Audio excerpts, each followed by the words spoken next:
रत्नागिरी जिल्ह्यातील ऐतिहासिक गोपाळगड किल्ल्याच्या मालकी हक्क, कायदेशीर स्थिती आणि संवर्धनाच्या प्रश्नांवर सखोल अभ्यास करून पुढील 15 दिवसात सविस्तर अहवाल सादर करण्याचे निर्देश सांस्कृतिक कार्य मंत्री ॲडव्होकेट आशिष शेलार यांनी जिल्हाधिकाऱ्यांना दिले.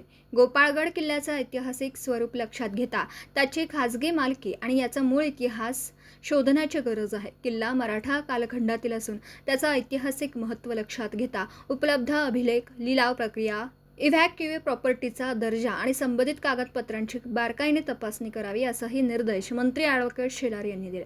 गोपाळगड किल्ल्याच्या मालकी हक्कासंदर्भातील वाद, न्यायालयीन प्रक्रिया, पुरातत्वीय महत्त्व आणि संभाव्य संपादन याबाबत मंत्रालयात आयोजित बैठकीत चर्चा करण्यात आली.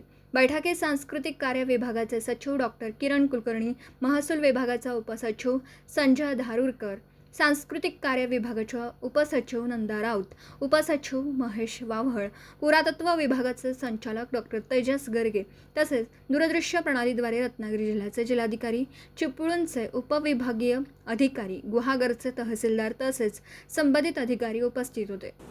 दिवसभरातील घडामोडींचा आढावा घेण्यासाठी पाहत रहा N24 मराठी न्यूज चॅनल.